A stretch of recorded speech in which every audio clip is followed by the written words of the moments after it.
ውድ ጠለስ ሚዲያ ቤተሰቦች ሰላም ጤና ይስጥልን። ይህ በጠለስ ሚዲያ በአሳይ ደርቤ የሚቀርበው የሐምሌ 16 ቀን 2018 ዓ.ም የዘወትር ዝግጅታችን ነው። በዛሬው ዝግጅታችን በርካታ አዳዲስ መረጃዎችን፣ ወቅታዊ ጉዳዮችን፣ ዕለታዊ ፖለቲካዊ አጀንዳዎችን ወደ እናንተ የምናደርስ ይሆናል።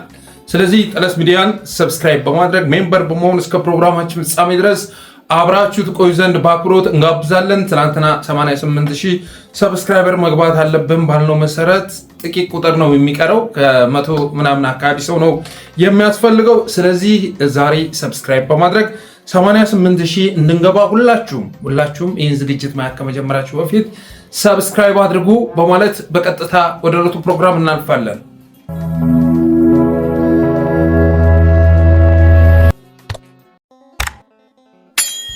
የመጀመሪያው ርዕሳችን ብልጽግና ጓሮ ውስጥ የሚንቀሳቀስ አንድ የመረጃ ምንጭ ያደረሰንም መረጃ ይመለከታል። መረጃ አዘል ትንታኔ ተብሎ ሊገለጽ የሚችል ነው። ይድረስ ለጠለስ ይላል። ከሳምንት በፊት በኢትዮ ሱዳን ድንበር ጀነራል አልቡርሃን በሌሎች ታግዞ አለ የሚባለውን የአብይንና የሄሜቲን ጦር ከደመሰሰ በኋላ ጀነራሉ የሱዳን ፕሬዝዳንትነቱን ለማጽናት ዘና ብሎ በተለያዩ ሀገራት መንቀሳቀስና የዲፕሎማሲ ስራ መስራት ጀምሯል። በዚያ ጦርነት ከ6000 በላይ ሰራዊቱን የገበረው የበሻሻው ሰውዬ የኩርሙክን ድልድይ በመስበር ፍርሃቱን ከገለጠ በኋላ ወደ ሱዳን ሲልከው የነበረውን የኤሌክትሪክ አቅርቦት አቋርጦታል። ይኸውም የኤሌክትሪክ አቅርቦት በቀን እስከ 200 ሜጋዋት የነበረ ሲሆን በአሁኑ ሰዓት ግን አብይ አህመድ ሱዳን ያልከፈለችው $90 ሚሊዮን ካልተከፈለኝ በስተቀር የኤሌክትሪክ ዕዳ ካልተከፈለኝ በስተቀር ከዚህ በኋላ ኤሌክትሪክ አልለቅም በሚል ምክንያት አገልግሎቱን ሙሉ በሙሉ እንዳቋረጠው የሱዳን የኢነርጂና ነዳጅ ሚኒስቴር አስታውቋል። ዋነኛው ምክንያቱ ግን ሰሞኑን በኢትዮጵያ ድንበር አካባቢ በቅጥረኝነትና በጠባቂነት ያሰማራው በሺህ የሚቆጠር ሰራዊት በቅጽበት ውጊያ መበላቱና የታጠቀው ዘመናዊ መሳሪያ ሙሉ ለሙሉ በሱዳን አርሚ መቀማቱ መሆኑ እርግጥ ነው ይላል የተላከልን ትንታኔ አዘል መረጃ። የሚገርመው ነገር ታዲያ ይላል የመረጃ ምንጫችን፣ የሚገርመው ነገር ታዲያ የሰሞኑ የኩርሙክ ጥቃት መቼም እንዳይገናኙ አድርጎ ያራራቀው ሱዳንንና ኢትዮጵያን ብቻ ሳይሆን የኢትዮጵያንና የኤሚሬትስን ግንኙነት ጭምር ያሻከረ መሆኑ ነው። ለዚህ ምክንያቱ ደግሞ ኤሚሬትሶቹ አብይ በሰጠነው ልክ አላገለግለንም፣ የሱዳንንም ጦርነት የተበላ ነው በሱና በጦር መሪዎቹ ዳተኝነት ነው ብለው ማመናቸው ሲሆን ያፈሰስነውና በካሽ ጭምር የሰጠነው $ቢሊዮን የወደብም የወርቅም ተጠቃሚነታችንን ሳያረጋግጥ ተቋጭቷል የሚል ቅሬታ አላቸው። የአሰብ ወደብን ሊያሳካ ቀርቶ በአል አቢዲያና ኦል ኦቤይድ እንዲሁም አላናስሪ አካባቢ የሚገኙ የወርቅ ምድሮች በሱዳን አርሚ ጦር እንዲገባ ሆኗል የሚል ቅሬታ ያሰማሉ። የሚያሳዝነው ነገር ደግሞ ከኢራን ጋር ተያይዞ ኢኮኖሚያቸው የተጎዳው የኤሚሬትስ ልዑላን ያለፈ ሂሳብ መተሳሰብና መቆጨት የጀመሩት አብይ አህመድ ከወትሮ በላቀ መልኩ የገንዘብና የቴክኖሎጂ ድጋፋቸው በሚፈልግበት ጊዜ መሆኑ ነው። ከዚህ ባለፈ ደግሞ የእነሱ ቅጥረኛ ሆኖ በሱዳን ጦርነት ውስጥ መሳተፉ ወንበሩን የሚያሳጣ ጥምረትና ከባድ አጸፋ ይዞ እየመጣ ነው እያለ በሚቆጭበትና እኒህ ሰዎች ጉድ አደረጉኝ እያለ ማማት በጀመረበት ሰዓት ነው ቀጣሪዎቹ ወስላታና የማትጨበጥ ሰውነህ እያሉ የሚወቅሱት። ከዚህ ጋር በተያያዘ ይላል ይህ መረጃ የላከልን የመረጃ ምንጭ፣ ከወራት በፊት የኢራን ጦርነት ጋብ ባለበት ወቅት ላይ አብይ አህመድ ወንድሜ ለሚለው ለመሐመድ ቢን ዛይድ ደውሎ ወደ አዲስ አበባ መጥቶ ትንሽ ረፍት እንዲያደርግና ቢሻን ቀበናን ጨምሮ የጫካውን ቤተመንግስትም የደረሰበትን ደረጃ እንዲጎበኝ ጥሪ አድርጎልን ነበር። በወቅቱ ታዲያ አብይ ይህን ግብዣ ያደረገው ዶላራቸው በጦርነት ፈንታ ለልማት መዋሉን በማሳየት ፕሮጀክቱን ማጠናቀቂያ ዶላር ለመቀፈል አስቦ የነበረ ቢሆንም ስለ ኢትዮጵያ ነባራዊ ሁኔታ ከአብይ በላይ የሚያውቁትና አየር ኃይሉን ከይልማ መርዳሳ ቀምተው ሙሉ ለሙሉ የተቆጣጠሩት የኤሚሬትስ ሰውዬ ግን የሰጡት መልስ ከፓላስ በፊት በአግባቡ መንገስ ይቀድማል የሚል ነው። ስለዚህ ቤተመንግስት በመካብ ፈንታ በዙሪያ መሰባሰብ የጀመረውን ጠላት ስለመበተን ብታስብ ጥሩ ነው የሚል ነበረ ይላል የመረጃ ምንጫችን ያደረሰን መረጃ። ከዚህ በማስከተልም እድሜ ልክ የመንግስት አምሮት ያለው ጠቅላይ ሚኒስትር በአሁኑ ሰዓት ከኤሚሬትስ ጋር የመሰረተው ግንኙነት የሚያሻክርና የሚያቀር ቢሆንበትም ግንኙነቱን ለማላላትም ሆነ ወደ ሳውዲ ካምፕ ግልብጥ ለማለት ቢያስብ ስልጣኑን ማስጠበቅ የቻለው ከኤሚሬትሶች በሚያገኘው የድሮን እገዛ መሆኑን ያውቃል። በዚያ ላይ ደግሞ ከአብይ በላይ የኢትዮጵያን ጓዳ ጎድጓዳ ጠንቅቀው የሚያውቁትና ያንኗን የአብይ ወታደራዊ አቅም የሚያውቁት ኃይሎች እሱን ከሚዋጉ ኃይሎች ጀርባ ተደግፈው የቴክኖሎጂ ድጋፍ በማድረግ ነቃቅለው እንደሚጥሉት ይረዳል። ስለዚህ ያለው ብቸኛ አማራጭ የባህር በር ባለቤትና የእርሻ መሬት እሰጣችኋለሁ፣ የኢትዮጵያን የውሃ ሀብት ጠቅልዬ ከእጃችሁ አስገባለሁ እያለ መቅለስለስ ሆኗል ይላል ይህን መረጃ ያደረሰን ሰው። እንዲያም ሆኖ ግን አሁን ላይ አብይ ያለው ወታደራዊ አቅም የባህር በር ለማስመለስ ቀርቶ ፕሬዝዳንት በሚል ማዕረግ 4 ኪሎ ላይ ተረጋግቶ ለመንገስ የሚያስችለው አይደለም።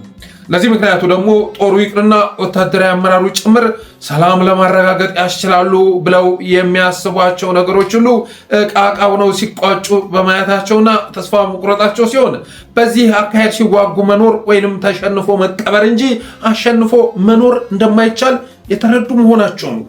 መቼ ነው ከእርስ በርስ እልቂት የምንወጣው ብለው ለሚጠይቀው ሰራዊት አገራዊ ምክክር አድርገን ችግራችንን ስንፈታ የሚል መልስ ሲሰጡ የነበሩት ጄኔራሎች ጦሩን ከውጊያ አሳርፈዋል ከማለት ባለፈ በጦርነት ውስጥ ያካበትነው ሀብት ተረጋግተን ለመብላት ያስችለናል ብለው ሲጠብቁት የነበረው ምክክር የተጣሉን ሊያስታርቅ ቀርቶ በአንድ የተሰለፉን በሚያራርቅ መልኩ እየተካሄደ መሆኑ በእጅጉ ከንክኗቸዋል።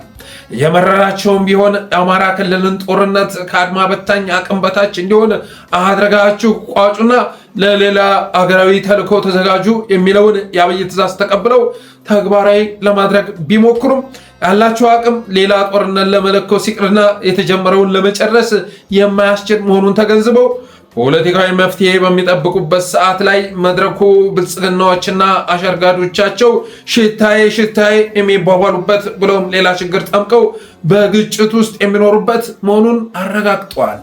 ይሁንና ግን አገዛዙ በችግር ውስጥ መኖርም ምርጫው ቢያደርግም ያ ግጭት ግን ከተራው ወታደር ባለፈ የጦር መሪውንም እየበላ ያለ በመሆኑ የተነሳ አሁን ላይ የብልጽግና ወታደራዊ አመራሮች መከላከያ ሰራዊቱን ከማጠናከር ይልቅ አቅሙን ማመናመን እንደተሻለ መፍትሄ መቁጠር ጀምረዋል ይላል።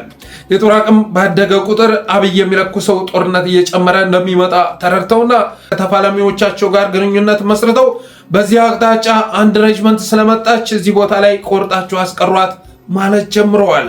ከዚህ ባለፈም መንግስት ከሚባለው ይልቅ ጽንፈኛና ሽፍታ ጃዊሳና ጁንታ የሚባለው ለስልጣን እየቀረበ መምጣቱን በመረዳት ብሎም የኃይል ሚዛኑን በማየት ውስጡን ማንሾካሾክ ጀምረዋል ይላል የደረሰን መረጃ።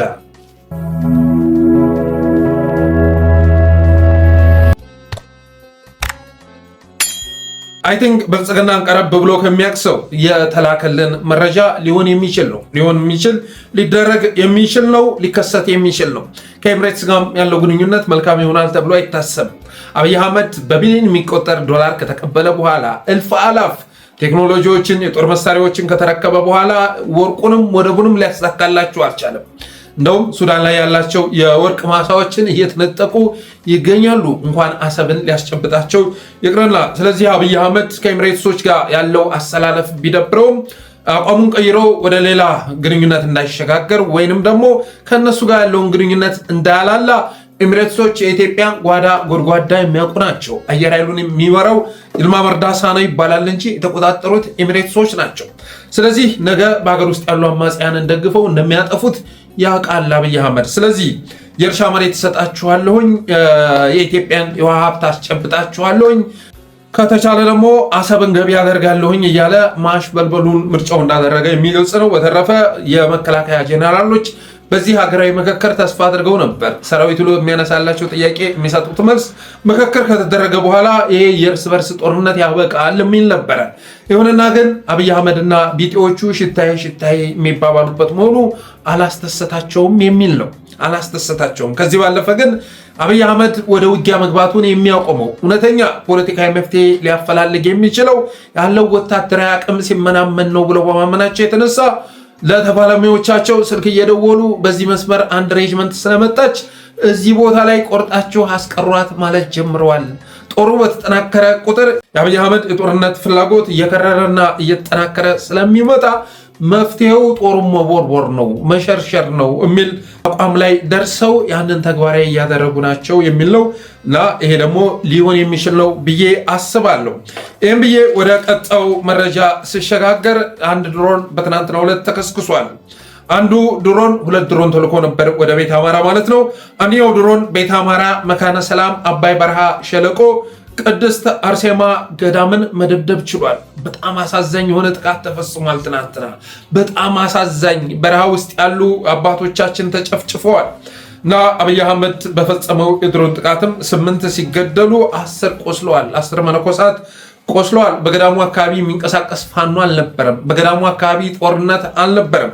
ግን አገዛዙ ዛፍ ያየበት እና ገዳም ቤተክርስቲያን ያለበት ቦታ ላይ የመጀመሪያ ታርጌቱ በመሆኑ የተነሳ ቅድስት አርሴማ ገዳም አባይ በረሃ ሸለቆ ውስጥ ያለች ገዳም በመደብደብ 8 ሲገድል 10 አቁስሏል።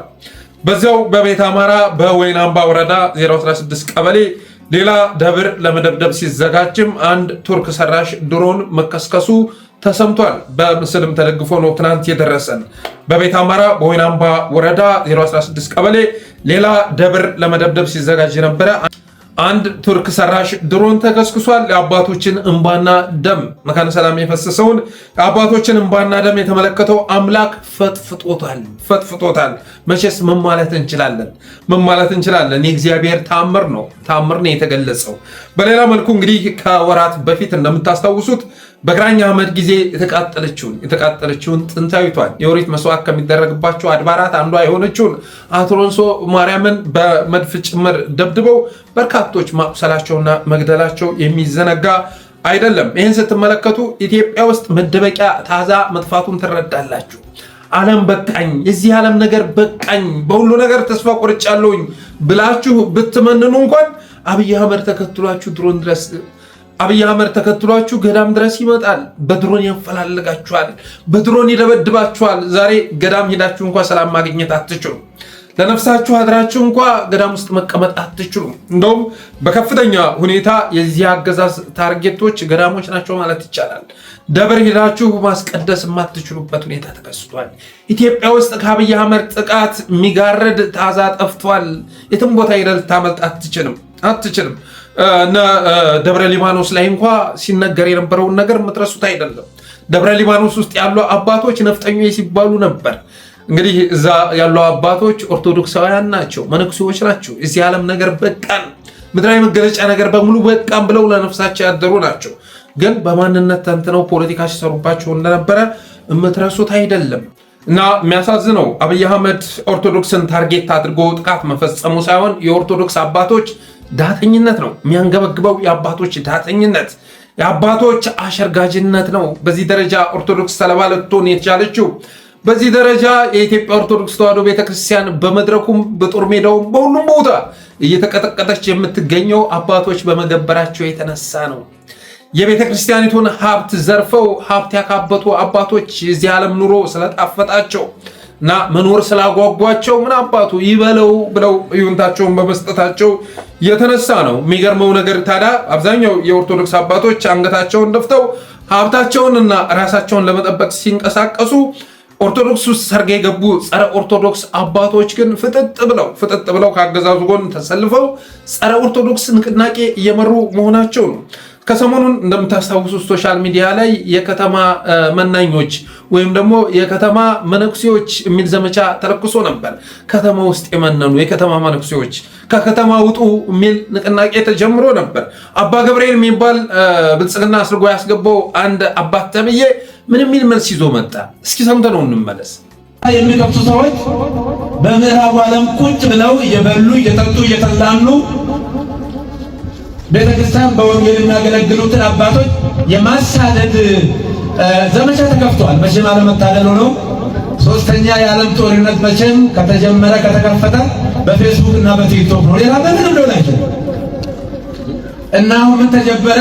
መነኮሳት ከከተማ ይውጡ የሚል አንደኛ በኢትዮጵያ ሕገ መንግሥት አንድ ኢትዮጵያዊ ከሰሜን እስከ ምዕራብ ከምዕራብ እስከ ምስራቅ ባለው የኢትዮጵያ መልክዓ ምድር ላይ የመኖር ሕገ መንግሥታዊ መብት አለው ይላል።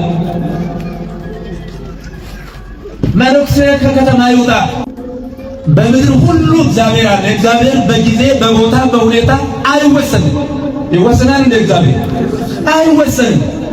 እግዚአብሔር በምድር ሁሉ ነው። ምኑ ነው እግዚአብሔር? በዓለም ውስጥም አለ፣ ከዓለም ውጭም አለ።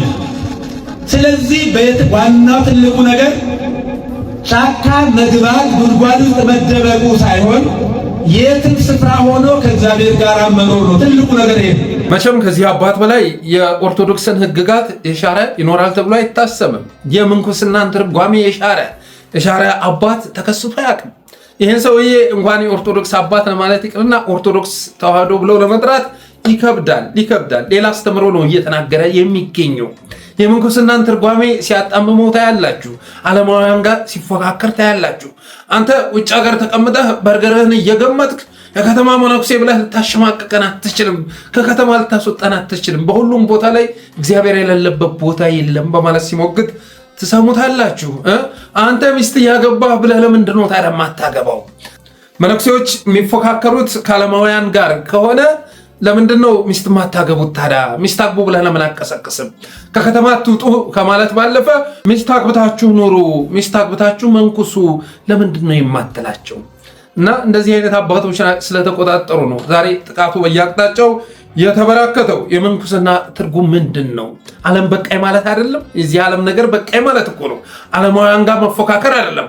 አንተ በርገርህን እየበላህ እኔ ጾሜን ልውልልህ ነው ብለህ ደግሞ ነገ ዓርብ ሮብ የሚባል ሁዳዴ የሚባል አላቅም ማለቱ አይቀርም እንደዚህ አይነት ሰው እና ይሄ የኦርቶዶክስ አስተምህሮ አይደለም። ለዛ ነው ቤተክርስቲያኒቱ በመድረኩም በሁሉም አቅጣጫ ተጠቂ የሆነች የምትገኘው።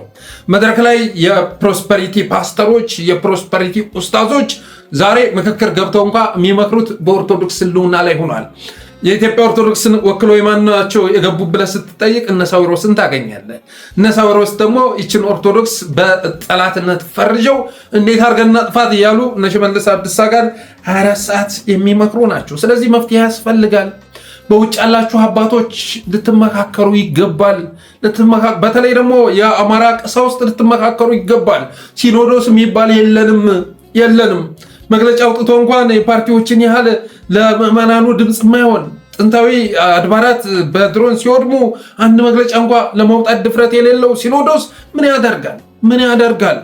ስለዚህ ለአገዛዙ መገበራቸውን ከኦርቶዶክስ ማፈንገጣቸውን በጭራሽ እረኛ ተብለው የማይጠሩ መሆናቸውን ከግምት ውስጥ በማስገባት መንቀሳቀስ ያስፈልጋል ብዬ አስባለሁ። በተረፈ ግን ጭር ያለ በረሃ ውስጥ የምር የመነኑት ግን በዚህ ደረጃ ዋጋ እየከፈሉ ይገኛሉ።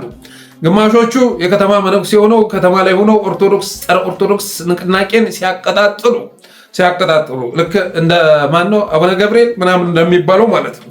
ጭር ያለ በረሃ ውስጥ ገብተው የምር የመነኑትና ለነፍሳቸው ያደሩት ግን አባይ ሸለቆ ድረስ እየገባ አገዛዙ በድሮን እያጠፋቸው ይገኛሉ። ይህም በተመለከተ ኢህአፓ መግለጫ አውጥቷል።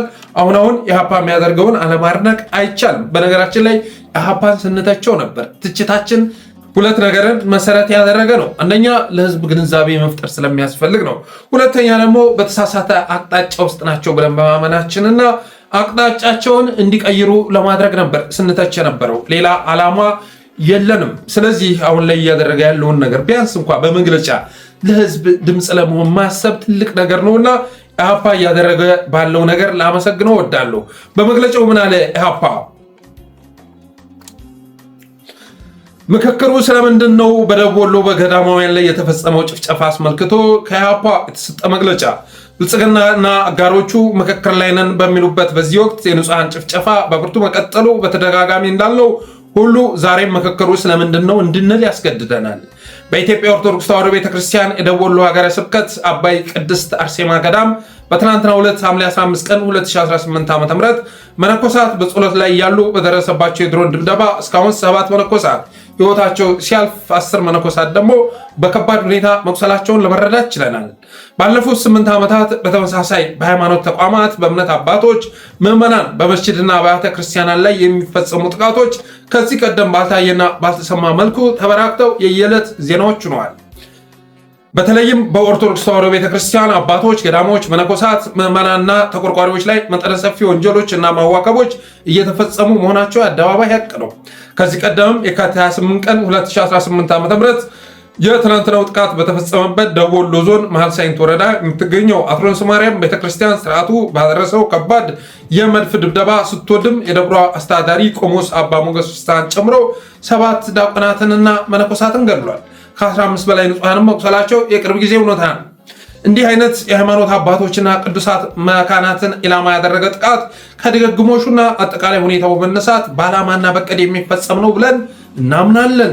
ኢህአፓ በገዳማውያን ላይ የደረሰውን ይህንን ግፍ በጽኑ እያወገዘ ዓለም አቀፍ ማህበረሰብም ስለ ፍትህ፣ ሰብአዊነትና የሰውነት ክብር ሲል ይህንን መሰል ግፎች ፈጻሚ የሆነውን ስርዓት በመታገል ሂደት ውስጥ ከኢትዮጵያን ጎን እንዲቆም ጥሪያችንን እናቀርባለን ይላል ኢህአፓ ሐምሌ 16 ቀን ያወጣው መግለጫ እና ለዚህ መግለጫ ምስጋናችንን መግለጽ እንወዳለን። በውጭ ያላችሁ የኢትዮጵያ ኦርቶዶክስ ተዋሕዶ ቤተክርስቲያን ነገር የሚገዳችሁ ሊቃውንት ልትመካከሩ ይገባል። ማህበረ ቅዱሳን ምናምን የምንላቸው ነገሮች ሁሉ ትርጉም እንደሌላቸው ተረጋግጧል። ትርጉም ከዚህ በላይ መቼም የኢትዮጵያ ኦርቶዶክስ ተዋሕዶ ቤተክርስቲያን ልትፈተን አትችልም። ማህበረ ቅዱሳንንም የተቆጣጠሩት እነ ዳንኤል ክብረት በመሆናቸው የተነሳ ሲኖዶሱንም እንደምታዩት ነው። ቤተክርስቲያኒቱ ጠባቂ አልባ ሆናለች። ስለዚህ በውጭ ሀገር የተጀመረውን ንቅናቄ ማቀጣጠል ያስፈልጋል።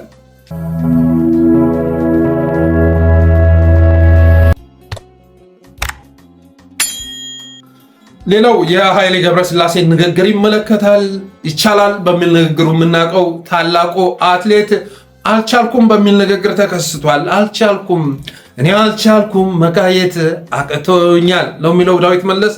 አልቻልኩም ብሎ መጥቷል ኃይሌ ገብረስላሴ። አንዳንድ ጊዜ ሰዎች ሄደው ውጪ ድረስ ሄደው ማጥናት መቻል አለባቸው። እኔ የፕሮፐርቲ ታክስ ጉዳይ አሁን ከተነሳ በጣም ብዙ ለሀገሪቷም የማይጠቅም ነገር ብዬ ነው የማስበው። ምክንያቱም እኔ በዝቶብኛል። ፕሮፐርቲ ታክስ ከፍል የነበረው 20 ምናምን ሺህ 30 ምናምን ሺህ አሁን በሚሊዮን ደረጃ ስትጠየቅ በ2 በ3 ሚሊዮን ስትጠየቅ ምንድን ነው የሚያመጣው? አሁን እኔ ልሽጥም ብል ህንፃውን የሚገዛኝ የለም። ያም እንደኔው ችግር ውስጥ ሊገባ ነው። ልሽጥ ደግሞ ስትል ምንድነው ስም ማዛወሪያም ሌላ ሆኗል አሉ ታሪክ እና አሁን ብዙ አልሚዎች በአሁኑ ሰዓት ስታክ አድርገዋል ይመስለኛል። እየሸጡ አይደለም። ይሄ ነገር እንደው አንድ ሰው ስራ ከመስራቱ በፊት ፖሊሲ is the most important part። አንተ ጠዋት ማታ የምትቀይረው ነገር መሆን የለበትም። ፖሊሲ ስትቀይር በዛ እንትን ውስጥ ያሉ ብዙ ሰዎች ዳሜጅ የሚያደርጉ ኦፍ ኮርስ አድቫንቴጅ የሚጠቀሙ አሉ፣ የስ ይኖራሉ፣ ግን በጣም ጥቂቶች ናቸው። በአብዛኛው ግን ፖሊሲ አንተ ኳልኩሌት አድርገህ ነው የምትመጣ። ለሚቀጥሉት 10 ዓመት 20 ዓመት ብለህ ትመጣና የሆነ ዓመት ላይ የሆነ ሳምባዲ መጥቶ ፖሊሲ እንዲቀርጫለሁ ብሎ ሲልክ ሁሉ ነገር ጠፋል። እና በነገራችን ይሄ ችግር የሚያመጣው እኔና እናንተ እኛ ማምን መሄጃለን። እኛ ነዋሪዎች ነን፣ ኢትዮጵያ ውስጥ ነዋሪዎች ነን። ግን ከውጭ የሚመጣ አይደለም። ከውጭ ሊመጣ እንደሰማችሁት ታላቁ አትሌት ከይቻላል ወደ አልቻልኩም ተዘዋውሯል። ጌታዬ ታክስ አልቻልንም፣ የፕሮፐርቲ ታክስ ግብር አልተቻለም። በፊት 20 ሺህ ብር ነበር የምንከፍለው፣ 30 ሺህ ብር፣ 40 ሺህ ብር፣ 50 ሺህ ብር ነበረ። ዘንድሮ በሚሊዮን የሚቆጠር ሆነ። ሚሊዮን ስለ ደግሞ 1 ሚሊዮን አይደለም 4 5 ተብሎ ሊገለጽ የሚችል ሆነ እና አንድ ፖሊሲ ወጥቶ ሳይተገበር ሌላ ፖሊሲ ይጸድቃል። ፖሊሲ ሲወጣ ቢያንስ 10 ዓመት 20 ዓመት ያገለግላል ተብሎ ይታሰብ ነበር።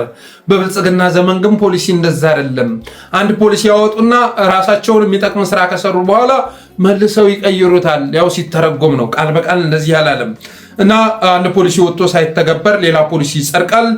ያለው ሲስተም ለውጭ ባለሀብቶች ይቅርና ለኛ አማራሪ ሆኖብናል። የውጭ ባለሀብት በዚህ ሲስተም ውስጥ መጥቶ ሰርቼ ለወጣለሁ ብሎ ሊያስብ ይቅርና እኛ ራሱ ስለመውጣት ያሰብን ነው አለ ታላቁ አትሌት። ዘራፊና ቀፋይ መንግስት መጥቶብናል ብሎ እንደተናገረ አድርጌ ነው የወሰድኩት። ዘራፊ ቀፋይ መንግስት መጥቶብናል ብሎ እንደተናገረ አድርጌ ነው የቆጠርኩት። ኃይሌ ገብረስላሴ ሀብታችንን ሽጠን እንዳንወጣ ገዢ የለም አለ። ገዢ የለም። ምን ሊያደርግ ይገዛል? ፕሮፐርቲያችንን ሽጠን እንዳንወጣ የኛን ሀብት የሚገዛ ሊኖር አይችልም። ምክንያቱም ሲስተሙ የሚያከስር ስለሆነ ሰርቼ ለውጣለሁ ከብራለሁ ማለት ስለማይቻል ፕሮፐርቲያችንንም የሚገዛን ልናገኝ አልቻልንም። ሁሉም ነገር በዘር የሚተነትን ዘረኛ መንግስት በመምጣቱ የተነሳ ሁሉም ነገር ጨለማ እንደሆነ አትሌት ኃይሌ ገብረስላሴ ተናግሯል። ኃይሌ አማራ ተብሎ የተፈረጀ ሰው መሆኑን ታውቃላችሁ። የኦሮሞ ብሔርተኞች ኃይሌ ገብረስላሴን አማራ ነፍጠኛ ብለው የፈረጁት አትሌት ነው። ስለዚህ እንግዲህ ኃይሌ ልማታዊ ከሚባሉ አትሌቶች መካከል አንዱ ቢሆንም በጣም ትጋትን በሚጠይቁ ዘርፎች በመሰማራት የሚታወቅ አትሌት ቢሆንም በቡና ኢንዱስትሪው፣ በማር ምርቱ ወደ ግብርና ስትመጡ ማለት ነው። ከዛ ውጭ ደግሞ በዚህኛው ደግሞ ኢንዱስትሪ በሆቴል ኢንዱስትሪ የተሰማራ ሰው ነው። የሆቴል ኢንዱስትሪ ብዙ ወጪ አውጥተህ ከዛ በኋላ ቀስ በቀስ ገቢ የምታገኝበት ነው። ኢትዮጵያ ውስጥ ደግሞ አሁን ላይ የሆቴል ኢንዱስትሪ ተንኮታኩቷል እና አብይ አህመድ በሪፖርታቸው ቱሪዝሙ አድጓል ተመንድጓል ሲሉ ቢሰሙም እና አብይ ሪዞርቶች ዛሬም በቢሊዮን የሚቆጠር ገቢ እያስገቡ መሆናቸው ቢነገርም የውሸት ሪፖርት ነው እልሃለሁ። የውሸት ሪፖርት ነው። ኃይሌ ገብረስላሴ በሪዞርት ሰርፍ የተሰማራው ኃይሌ ግን ስራ እንደ በፊቱ አለመሆኑን በዛ ላይ ደግሞ በታክስ መንገፍገፉን እየተናገረ ይገኛል። በታክስ መንገፍገፉን እና አልቻልኩም በሚል ንግግር ተከስቷል ኃይሌ ገብረስላሴ። አብይ አህመድ እንግዲህ ከቱሪዝም 5.4 ቢሊዮን ዶላር አገኘሁ አለ ባለፈው። ይሄ ደግሞ ከውጭ ቱሪዝም የተገኘ ሲሆን ከሀገር ውስጥ ቱሪዝም ደግሞ 60 ቢሊዮን ብር አግኝቻለሁ ሲል ነበር። ይህን ስትደምሩት አንድ ላይ ዶላሩን ወደ ሀገር ውስጥ ብር ቀይራችሁ አንድ ላይ ስትደምሩት 1 ትሪሊዮን ብር አካባቢ ከቱሪዝም ማግኘቱን ትረዳላችሁ። ግን ቅጥቀጣ ነው አባቴ፣ ቅጥቀጣ፣ ባዶ ውሸት፣ ኩሸት ነው። ኩሸት የለም። የኢትዮጵያ ቱሪዝም እንደዚህ ዘመን ተዳክሞ አይታወቅም። ቱሪስት ከመጣ እኮ የምታገኘው ላሊበላ ላይ ነው አይደለም? ላሊበላ ዩኔስኮ ከመረጣቸው 5 በዓለም ላይ ካሉ ቶፕ ከሚባሉ ቅርሶች መካከል አንዱ ሆኖ ተመርጧል። ስለዚህ ቱሪስት ከመጣ ፋሲለደስን ሊጎበኝ ነው የሚመጣው። ከመጣ ላሊበላን ሊጎበኝ ነው የሚመጣው። አክሱምን ሊጎበኝ ነው የሚመጣው። ሀላላን፣ ጨበራ ጩርጩራን፣ ጎርጎራን ሊጎበኝ የሚመጣ ቱሪስት ሊኖር አይችልም። የአብይ አህመድን መናፈሻ ሊጎበኝ የሚመጣ ሊኖር አይችልም። እርግጥ ነው የአብይ አህመድ አንድ ሪዞርት የተወሰኑ ቱሪስቶች ብቅ ይሉበታል። በተለይ ደግሞ አረቦች ብቅ እንደሚሉበት ተሰምቷል። ለዚህ ምክንያቱ ደግሞ የሚቀርቡ ልጃገረዶች በመኖራቸው የተነሳ ነው። የሴክስ ቱሪዝም የተስፋፋበት ሪዞርት በመሆኑ የተነሳ ነው። ይህን ወደፊት በመረጃ በማስረጃ የምናወጣው ይሆናል። ኤፕስቴን የሚከሰስባቸውን ጉዳዮች፣ እንደዚህ አይነት ጉዳዮች የሚከናወንበት አንድ ሪዞርት ኢትዮጵያ ውስጥ መኖሩ ተረጋግጧል። እዛ ሪዞርት በርካታ አረቦች እየመጡ የተወሰነ ጊዜ አርፈው እና ማድረግ የሚፈልጉትን አድርገው እንደሚመለሱ ተሰምቷል። ከዛ ውጭ ግን ሆቴሎች ባዶ ናቸው። የቱሪስት መዳረሻዎች ባዶ ናቸው። የአብይ አህመድን ሪፖርት ስታነቡ ግን ከህዝብ ቁጥሩ ጋር ሊነጻጸር የሚችል ቱሪስት ኢትዮጵያ ውስጥ እየተንጋጋ ነው። የት ነው ስትሉ ኮሪደር ልማቱ ጋር ሄዱና ፈልጉት ትባላላችሁ። የኛ የኢትዮጵያ ቱሪዝም እኮ ሰሜኑ ብቻ አይደለም። እዛ የሚመጡት ሰሜን ላይ ያለው ዘንዶ የተለየ ስለሆነ ለሱ መስዋዕትነት ለማቅረብ ነው እንጂ የሚታይ ነገር ስላለ አይደለም። የዘንድሮ ቱሪስት ግን መጥቶ የሚንሸራሸረው ወደ ደቡብ ሆኗል፣ አቅጣጫውን ቀይሯል ይሏቸዋል። ግን እውነቱን ኃይሌ ገብረስላሴ ተናግሯል። ቱሪዝም የሚባለው ውሸት መሆኑን፣ ግብር ለመክፈል መቸገሩን ኃይሌ ገብረስላሴ ተናግሯል። ከዚህ ጋር በተያያዘ ሐውለት አህመድ አንድ ሀሳብ አስተላልፋለች በፌስቡክ አካውንቷ። ምን ይላል? ለሰው ልጅ መሰረታዊ ነገሮች 3 ናቸው ተብለን የተማርነው 1ኛ ክፍል ነው። ምግብ፣ መጠለያና ልብስ። መራባትም መሰረታዊ ነገር ስለሆነ 4ኛ ሆኖ ይገባል ይላል። መንቀሳቀሻ 5ኛ መሰረታዊ ነገር ነው። ሁሉም ቤዚክ ኒድ ናቸው።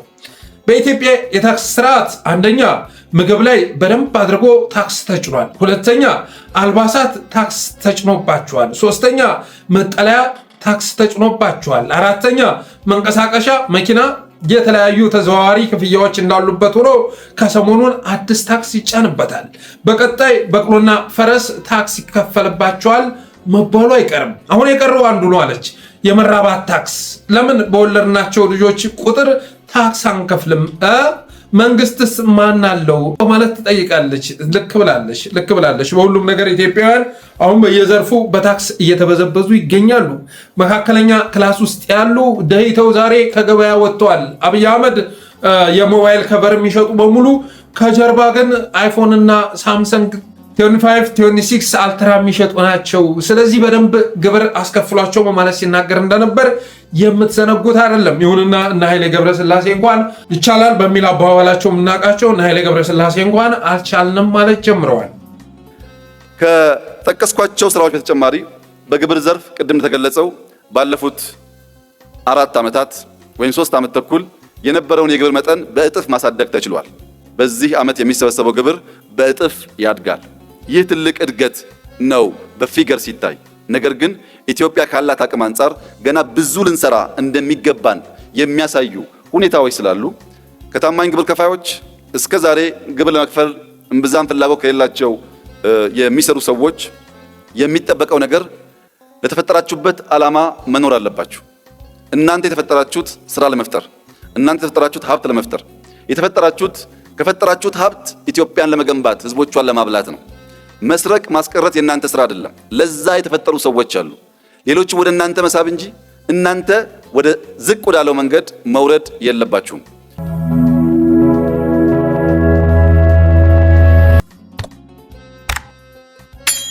ሌላው የማርቲን ፕሎትን ትዊት ይመለከታል። ማርቲን ፕሎት የሚገርም ዛሬ ትዊት አጋርቷል።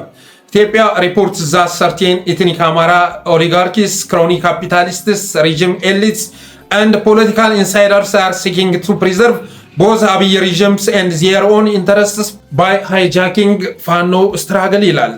የተወሰኑ የኦሊጋርኪ ወይም ከፍተኛ ባለሀብት አማራዎች፣ የጥቅም ትስስር ያላቸው ካፒታሊስቶች፣ ስርዓቱ ባለስልጣናት ወይም ሊቃውንትና የፖለቲካ ውስጥ ታዋቂዎች ፋኖን ትግል በመጥለፍ ሁለቱንም የአብይን ስርዓትና የራሳቸውን ጥቅም ለማስቀደም እየሞከሩ መሆኑን የሚገልጹ ዘገባዎች አሉ አለ። በእነዚህ ዘገባዎች መሰረት እነዚህ አካላት በህገወጥ መንገድ ያካበቱትን ሀብትና የፖለቲካ ተጽዕኖ እንዳያጡ እንዲሁም ፈጽመውታል ተብለው በተጠረጠሩበት ወንጀል ሊደርስባቸው የሚችለውን ክስ ወይም ተጠያቂነት በመፍራት ብልጽግናን ለመታደግ እየጣሩ ናቸው ይላል። ይህንን ትዊት የፋኖ አመራሮች በዋዛ ባታልፉት ጥሩ ነው። ከልባችሁ የምትታገሉ ከልባችሁ የስርዓት መወገድ አለበት ብላችሁ የምታምኑ የፋኖ አመራሮች ይህ መረጃ ቀላል መረጃ እንዳይመስላችሁ። ዝም ብሎ አልዋልታ አይደለም። በተለያዩ ጊዜያት በጠለስም እየመጣን ጠቆም ስናደርገው የነበረ ነው። አዎ ብልጽግናን ለማትረፍ በዜጎች ደም በሀብት ለመትረፍረፍ እየሞከሩ ያሉ አሉ። አሁን በየቦታው የምናያቸው ውዝግቦች ዝም ብለው የተፈጠሩ አይደሉም፣ ኢንቨስት የተደረገባቸው ናቸው። የተወሰኑ ሚሊዮናት ፈሰስ በማድረግ ቢሊዮኖችን የማካበት ኢንተረስት ያላቸው ሰዎች ትግሉን ጠልፈው ከአብይ አህመድ ጫማ ስር ለመወርወር እየተንደፋደፉ ይገኛሉ። ስለዚህ የፋኖ አመራሮች ሐቁን የምትወስዱበት ጊዜ ላይ ትገኛላችሁ። ከዚህ በላይ መሽኮርመም ትግሉን ዋጋ ማስከፈል ነው። ለሚዲያዎች ኦሪንቴሽን መስጠት ካለባችሁ ኦሪንቴሽን መስጠት፣ እነዚህን አካላት ማስጠንቀቅ ካለባችሁ ማስጠንቀቅ። ተው፣ ብዙ ዋጋ ተከፍሎበታል፣ ብዙ ንጹሐን ረግፎበታል። ትናንትና እንኳን በቅድስት አርሴማ ገዳም ላይ የተፈጸመውን ማየት ይበቃል። እነዛ መነኮሳት የፈሰሳቸውን ደም ያፈሰሱትን እንባ መመልከት ይበቃል። ተው፣ ይሄ ነገር ጠቃሚ አይደለም ልትሏቸው ይገባል። ምክንያቱም አሁን ላይ እላፊ ተጉዘው ሁሉንም ነገር እያበለሻሹት ነው። ሁሉንም ነገር ከቁጥጥር ውጭ እያወጡባችሁ ነው። እንደ አፋብን ብቻ ሳይሆን እንደ ቀጠና የታሰቡ ነገሮችን በሙሉ እያበላሿቸው ነው። በጣም እየሰሩበት ይገኛሉ። ስለዚህ ይህንን ጉዳይ ልትጋፈጡበት የሚገባ ወቅት ላይ ትገኛላችሁ። ምን አይነት ጭካኔ ነው? ምን አይነት ክፋት ነው? ምን አይነት ራስ ወዳድነት ነው? እንዴት በህዝብ ደም ላይ በዚህ ልክ ይቀልዳል? እንዴት በገበሬ ትግል ላይ ስንት ዋጋ በተከፈለበት ትግል ላይ ራስን ትርፋማነት ለማረጋገጥ በዚህ ልክ መንቀሳቀስ የሚቻለው እንዴት ነው? ስንት ዓመት ልትኖሩ ነው ብለን መጠየቅ እንወዳለን። ስንት ዓመት ልትኖሩ? በእርግጠኝነት እነግራችኋለሁ፣ ይህን ትግል ከአብይ ጫማ ስር ወርውራችሁ ማክሸፍ ብትችሉ እንኳን ማታከሽፉትን ይቅሩና ማክሸፍ ብትችሉ እንኳን አብይ አህመድን መንግስት ልታረጉት አትችሉም። በየአቅጣጫው ብዙ አይነት ኃይል እየተፈለፈለ ስለሆነ በጭራሽ አብይን መንግስት ልታረጉት አትችሉም። አንዳንድ መሪዎችን ኮንትሮል ልታረጉ እንኳን የፋኖን ትግል ልትበትኑት አትችሉም። በታሪክ እንደዛ ማድረግ አትችሉም። ምክንያቱም አብይ አህመድ ለወጣቱ ስራ ዕድል የማይፈጥር እና ኃይሌ ገብረስላሴ የሚማረሩባትን ሀገር የፈጠረ የኦርቶዶክስ ገዳማትን በዚህ ልክ እየደበደበ የሚገኝ ድሮኑ ሲፈጠፈጥ የሚታይ ህዝብን ሊደበድብ የሄደ ድሮን ማለት ነው። ዛሬማ ኤፍፒቪ የመሳሰሉ ድሮኖች ሳይቀር ማምረት ስለቻለ እንደፈለገ እየተኮሰ ይገኛል። ባይሬክተር ከመጠቀም ባለፈም እነዚህን በራስ ህዝብ ላይ ሊሞከሩ የማይችሉ ድሮኖች ጭምር ተግባራዊ እያደረገ ይገኛል። ይህም መንግስት መቼም መንግስት ልታረጉት አትችሉም። አንዳንድ መሪዎችን ጠፍንጋችሁ ባለፈው እንዳደረጋችሁት ሁሉ ማስገባት ብትችሉ እንኳ እናንተ ከገባችሁ በኋላ በእርግጠኝነት እነግራችኋለሁ ኮሌታችሁን ጨምድዶ እስር ቤት ያስገባችኋል። ያለውን አመለካከት ታውቁታላችሁ። ለህዝባችሁ ያለውን አመለካከት ታውቁታላችሁ። እና አንዴ ከገበራችሁ በኋላ መሳቂያ ነው የምትሆኑት፣ መጫወቻ ነው የምትሆኑት፣ እቃቃ ነው የሚጫወትባችሁ። ብቻ መዳፉ ውስጥ ግቡለት እንጂ ከዛ በኋላ እንዴት እንደሚያደርጋችሁ የምናየው ነው የሚሆነው፣ አብረን የምናየው ነው የሚሆነው። በተረፈ ትግል ሜዳ ላይ ያሉ ጓዶች ሳይቀሩ አንዳንድ ፖስቶችን እያጋሩ ይገኛሉ። ችግሩን ይፈታሉ ብለን የምናስባቸው በሙሉ ችግሩን እየዘረዘሩ ይገኛሉ። አንዳንዶቹ የችግሩ አካል ናቸው፣ ችግር ፈጣሪዎች ናቸው። ችግሩን ከፈጠሩት በኋላ እንደዚህ ተደርጎ በዚህ ወጥቶ በዚህ ወርዶ የሚል ፖስት ይለጥፉና ደግሞ በዛ ችግር እናንተ ተስፋ እንድትቆርጡ ለማድረግ ጥረት ሲያደርጉ ትመለከታላችሁ። ሁሉንም ነገር ተረድተናል ጌታዬ፣ መናገር ስለማንችል ስንቱ ጋር ተጣልተን ስንቱ ጋር ተባልተን እንዘልቀዋለን ብለን እንጂ ተረድተናል። ደግነቱ ግን የመጨረሻ ሙከራችሁ ነው፣ የመጨረሻ ጥረታችሁ ነው። አባቴ ከዚህ በኋላ ሌላ እድል አይኖራችሁም። የመጨረሻ ብልጽግናን የመታደግ እንቅስቃሴ ውስጥ እንደሆናችሁ እናንተም እኛም እናውቃለን። ይሄም ይሳካል ተብሎ አይታሰብም። በተረፈ ግን ከስካሁሉ ሙከራዎቻችሁ ሁሉ የአሁኑ ሙከራችሁ የከፋ መሆኑን እንገነዘባለን።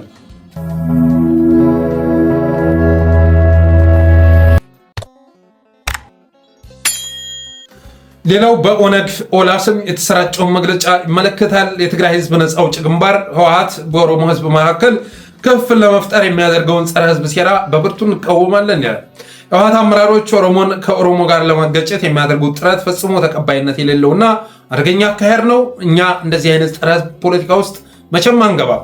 በአሁኑ ወቅት በተለያዩ መድረኮች እና የሚዲያ አውታሮች እየተሰራጩ ያሉትን የትስስርና የጥምረት ትርክቶች አስመልክቶ የኦሮሞ ነፃነት ሰራዊት የሚከተለውን ግልጽ አቋም ያስተላልፋል። የኦሮሞ ህዝብ ትግል የራሱን ነፃነትና ጣፈንታ በራሱ የሚወስን እንጂ በሌሎች ኃይሎች የጠባብ ስልት ሰሌዳ ላይ እንደ መጠቀሚያ የሚመደብ አይደለም። ሁለት የህወሓት አመራሮች በህዝባችን መካከል ጥርጣሬ፣ መከፋፈልን ለመፍጠር እንዲሁም ኦሮሞን ከሌላው ወንድም ህዝብ ጋር ለማነሳሳት የሚደረግ ማንኛውም እንቅስቃሴ የተጋለጠና እርካሽ ሴራ ነው። የተንኮል ፖለቲካና የከፋፈለ ግዛ ስልት ተቀብሯል ይላል። 3 የኦሮሞ ነፃነት ሰራዊት የትኛውንም የጥፋት ጂኦፖለቲካዊ ተንኮልና ተቋማዊ ህልውና ብቻ ታሳቢ ያደረገ ኦፖርቹኒስት አካሄድ በጥብቅ ይቃወማል። እኛ በህዝቦች የደም መቃቃር ላይ የሚገነባ የጥቅም ትስስር ውስጥ ፈጽሞ አንገባም። የኦሮሞ ነፃነት ሰራዊት የህዝባችንን ሰላም፣ ደህንነት እና የጋራ እድገት አደጋ ላይ የሚጥሉ ጸረ ሰላም አካሄዶችን ሁሉ አጥብቆ የሚዋጋ መሆኑን በድጋሚ ይገልጻል። ፊንፊኔ በር ላይ ጠብቀን ማንንም ተሸክመን ወደ ስልጣን የምናወጣው ኃይል በፍጹም አይኖርም። የኦነግ ኦነሳ ከፍተኛ ኮማንድ ይላል። ይሄ መግለጫ ፌክ ነው እየተባለ ይገኛል። ፌክ ሊሆን ይችላል። በአማርኛ የሚወጣበት አብይ አህመድ እንደ ሀገር ፕሮፓጋንዳ እንዲሰራበት ታቅዶ የተለቀቀ ስለሆነ ነው። ግን ፌክ ቢሆንም እኮ ከ15 ቀን ወይም ከወር በፊት ዛራ ሚዲያ ላይ ቀርቦ አንድ የኦነግ አመራር የተናገረውን የምንረሳው አይደለም። ልክ በዛሬው መግለጫ ፊንፊኔ በር ላይ ጠብቀን የምናነግሰው አይኖርም እንደተባለ ሁሉ ከፈለጉ ኦሮሚያን ሳይረግጡ በአውሮፕላን 4 ኪሎ መግባት ትችላላችሁ፣ በኦሮሚያ በኩል አልፋችሁ ግን አብይ አህመድን መንካት አትችሉም ሲባል ነበር አይደለም እንዴ? ለዛውም የኢትዮጵያ ትብብር አንድነት ምናምን ሹመት የያዘ ሰው ማለት ነው። የኦሮሞ ኃይሎች ትብብር ምናምን ፕሬዝዳንት ተብሎ የሚጠራ ስሙንም ኃላፊነቱንም መመልከትም መሸምደድም ያን ያህል አስፈላጊ ስላልሆነ ነው። ግን ዛሬ ሚዲያ ላይ ቀርቦ እንደዛ እያለ ሲናገር ነበር። ህወሓቶች ከዚህ ትምህርት መውሰድ መቻል አለባቸው። የሚጠቅመው ከማንም ጋር ግንኙነት መመስረት አይደለም፣ በዋናነት ኢትዮጵያን የሚታደጋት ይህን እብሪተኛ ቡድን አሸናፊ ለማድረግ የሚያስችለው ከአማራ ጋር የሚደረግ ትብብር ብቻ ነው። አማራ ክልል ገብተህ ቀማንታ አገው ሸንጎ ምናምን እያልክ የምትፈለፍል ከሆነ ራስህንም ታስበላለህ፣ የተጀመሩ ነገሮችንም ከንቱ ታስቀራችኋለህ። እሱ አይጠቅምም። ከኦነግ ጋር ተመሳሳይ የሆኑ አካሄድ መከተል እንችላለን፣ ስትራቴጂካዊ አጋር ማድረግ እንችላለን እየተባለ ቢወራም እንደዛ ግን አይደለም እውነቱ ጌታዬ። የኦሮሞ ፖለቲከኞች አሁን ላይ እያደረጉ ያለው ነገር በተለያየ ምድጃ ላይ ጥደው የሚያቁላሉት ግን ተመሳሳይ ነው። ተመሳሳይ ስርዓትን የመታደግ እንቅስቃሴ ውስጥ ናቸው። አንዳንዶቹ በውጭ ሀገር ተደራጅተው ትብብር ለኢትዮጵያ ምናምን ውስጥ ታገኟቸዋላችሁ። አንዳንዶቹ የሚመሰረቱ ካውንስሎች፣ ጥምረቶች ውስጥ ገብተው ታገኟቸዋላችሁ። ጽምዶ መድረክም ላይ ልታገኟቸው ትችላላችሁ፣ የተለያየ ቦታ ላይ ማለት ነው። ግን የሁሉም ዓላማ ስርዓቱን መታደግ ነው፣ የተሻለ ስርዓት ማምጣት አይደለም። በአብይ አህመድ የተጀመረውን አገር አጥፊ አገር አውዳሚ አንዱን እያወደመ ሌላውን የሚያለማ አካሄድ መከተል ነው አባቴ። ከኦህዴድ ጋር ያላቸው ልዩነት በግል ጥቅም ላይ የተመሰረተ ነው እንጂ በአካሄድ አይደለም፣ በመዳረሻ አይደለም። ይህን መረዳት ያስፈልጋልና ይህ መግለጫ ፌክ ቢሆን እንኳን በግልጽ እኮ ከወራት በፊት በሚዲያ ቃለመጠይቅ የተደረገው ሰው በግልጽ ተናግሯል። ጸረ አብይ እንቅስቃሴ አደርጋለሁ የሚለው ሰውዬ ኦሮሚያን አልፎ አብይን መንካት አይቻልም ብሎ እኮ እቅጩን ተናግሯል። ግን ምንም አያመጡም፣ ምንም ማለት ነው። ሪሊ ኢትዮጵያን መታደግ ያስፈልጋል። የተሻለ ስርዓት መመስረት ያስፈልጋል የሚል ቁርጠኝነት ላይ እስከተደረሰ ድረስ ኢትዮጵያውያን ተንገፍግፈዋል ነው የምልህ። ተንገፍግፈዋል። ሶማሌው ተማሯል፣ ሲዳማው ተማሯል፣ አፋሩ ሶማሌው ተማሯል። በዚህ ስርዓት ያልተንገፈገፈ ልታገኝ አትችልም። አንተ ተባብረህ ወደ ትግል በገባህ ቅጽበት ታያለህ። ኢትዮጵያ ከዳር እስከ ዳር ትናዳለች ነው የምልህ፣ ትናዳለች። አብይ አህመድ የሚይዝ የሚጨብጠው ይጠፋዋል። እንኳን አይደለም ይሄ በየጥጉ አስቀምጦ የሚቀልባቸው እነ ዳውድ ኢብሳ ይቅርና ማንም ሊታደገው አይችልም። ማንም። ኢትዮጵያ የጋራችን ሀገር ነች። በዚህ ደረጃ አድባራት እየወደሙ ህዝባችን እየደማ ሌላው ደግሞ እንደፈለገ ያግበሰበሰ የሚኖርባት ሀገር ልትኖር አትችልም። እና ኃይሌ ገብረስላሴን ተስፋ ያስቆረጠች ሀገር ለማን ልትበጅ ትችላለች? አባቴ እና ኃይሌ ገብረስላሴ እንኳ የዚህን ስርዓት አካሄድ በፍጹም ሲስተሙን ሊቋቋሙት አልቻሉም። ተማረዋል። መካከለኛ ደረጃ ላይ የነበሩ ዜጎች ወደ ድህነት አረንቋ ውስጥ ገብተዋል። ስለዚህ አንተ በድፍረት መንቀሳቀስ በጀመርክ ቅጽበት በእርግጠኝነት ኢትዮጵያ አጋርነቷን ትገልጽልሃለች ነው የምልህ። ኢትዮጵያ የአንድ ብሔር ወይ ደግሞ ከአንድ ብሔር የወጣ ኤሊት ሀገር አይደለችም። የሁላችንም ሀገር ነች። እና ትናንትና ለምድር ለሰማይ የከበደው የአጽብ ስርዓት እንኳ ተገርስሷል። ትናንት በብልጣብልጥነት በጣም ከባድ የሆነ አካሄድ ሲሄዱ የነበሩት ወያኔ መሩ ኢህአዲግ እንኳን ተገርስሷል። ጌታዬ እንኳን ይሄ እንኩትኳች በሙስና የጨቀየ የበሰበሰ ሚዝም ይጨብጠውን ያጣ ምን መስራት እንዳለበት ምን ማቆም እንዳለበት እማያቅ ፕሮስፐሪቲ ጎስፔል የሚከተል የከንቱ ስርዓት ይቅርና ትናንት ግዙፍ የሚባሉት እንኳ ተገርስሰዋል። ስለዚህ የሚንጮሁት የሚንጓጉት እየመጣ ያለውን አደጋ ስለተረዱት ነው። በአማርኛ በሚጠሉት አማርኛ መግለጫ ያወጡት ፌክ የሚሆን አይሆንም። አስተሳሰባቸው ግን ይሄ ነው። የተለያዩ ቦታዎች ላይ ገብተው ምድጃ የጣዱት በሙሉ የሚያቁላሉት ግን ተመሳሳይ ነው። ይህን ስርዓት ማስቀጠል በሌላ መሪ የሚፈልጉ ናቸው። ይህንን መገንዘብ ያስፈልጋል። ህወሓት ግን ከዛ ሌሰን የወሰደ አይመስልም። አሁንም እነዚህን ሰዎች ያወቃቸው አይመስልም። ጠቃሚው ነገር ያልተሞከረውን መሞከር ነው። ያልተሄደበት ላይ መሄድ ነው ጠቃሚው ነገር። እስካሁን ድረስ የቅማንት ኮሚቴ፣ አገው ሸንጎ፣ ፌዴራሊስት ኃይል ምናምን ብለህ ሞከርከው፣ አልተሳካም። የሚጠቅመው እስኪ አማራ ብዬ ልሞክረው ብሎ ማሰብ ነው። አይ ቲንክ አካሄዱ አሁን ላይ እንደዛ ይመስለኛል። ለአማራ ክልል ያሉ አንጃ በመፍጠር ፈንታ ታላቁ አማራ ህዝብ ጋር ሁሉንም ማንነታቸውን አክብረው በስራ ቋንቋቸው በፈለጉት ባህላቸውን፣ ወጋቸውን፣ ሃይማኖታቸውን ጠብቆ በኩልነት መንፈስ የሚንቀሳቀሰውን የአማራ ህዝብ ትምክተኛ፣ አህዳዊ፣ አጼዎቹ ርዝራዥ፣ ትናንት ስርዓት መላሽ በማለት ፈንታ ተራማጅ የሆነ አማራ መፈጠሩን ተረድቶ ከሱ ጋር አብሮ ለመስራት ማቀዱ ነው ወሳኙ ነገር። በተረፈ ዛሬ እንኳ የሚነዛባችሁን ፕሮፓጋንዳ እየመከተ የሚገኘው የአማራ ኤሊት መሆኑን መረዳት ያስፈልጋል። ኢትዮጵያንስት የምትሉት መሆኑን መረዳት ያስፈልጋል። ጄኔራል ታደሰ ወረደ ሲኖርበት ከነበረው መኖሪያ ቤት ላይ ታግቶ ተወስዷል የሚል ፕሮፓጋንዳ እየተነዛ ይገኛል። በዛሬው ዕለት ማለት ነው። ኦነግ ኦላ አውጥቶታል ከሚባለው መግለጫ ባለፈ ደግሞ ጄኔራል ታደሰ ሲኖርበት ከኖረው መኖሪያ ቤቱ ላይ ታግቶ ተወስዷል። ያለበት ቦታ አይታወቅም፣ ደብዛው ጠፍቷል። ስለዚህ የትግራይ ሊቃውንቶች ጄኔራላችሁ ስለታገተ በቁጣ ወደ አደባባይ ወጥታችሁ በጥበጡ የሚል መልእክት እየተላለፈ ይገኛል። ይሄ ትናንትና በኢህአዴግ ጊዜ እንደ ጅል ሲቆጠር የነበረው ትናንት አንዱዓለም አራጌ እንደተናገረው ማለት ነው እንደ ጅል መጫወቻ የነበረው ኦህዴድ እንኳ በዚህ ልክ ነፍስ አውቆ ህወሓቶችን ጢባጢቤ ሲጫወትባቸው መጫወቻ ሲያደርጋቸው ማየት ያስገርማል። በዚህ ልክ ደግሞ ጢባጢቤ ሊጫወትባችሁ የቻላችሁት በተመሳሳይ ቁማር ውስጥ በተመሳሳይ ወጥመድ ውስጥ በመውደቃችሁ የተነሳ ነው። አሁንም በአንዳንድ ዲፕሎማቶች አማካኝነት ልዩ ወጥመዶችን እያጠመደ ይገኛል። እነዛ ወጥመድ ውስጥ ተስፋ አድርጋችሁ ከወጥመድ ውስጥ መና ይወጣል ብላችሁ እጃችሁን ካስገባችሁ ግን እጣ ፈንታችሁ መበላት ነው የሚሆነው ማለት ወዳለሁኝ። በተረፈ አብራችሁ ስለቆያችሁ አመሰግናለሁ። የጠለስ ሚዲያ ሜምበር ሰብስክራይበር በመሆን ስቲከሮችን ማበርከት ሚዲያችሁን አበረታቱ ብዬ ዛሬ ዝግጅቴን ቋጫለሁ። ክበሩልኝ።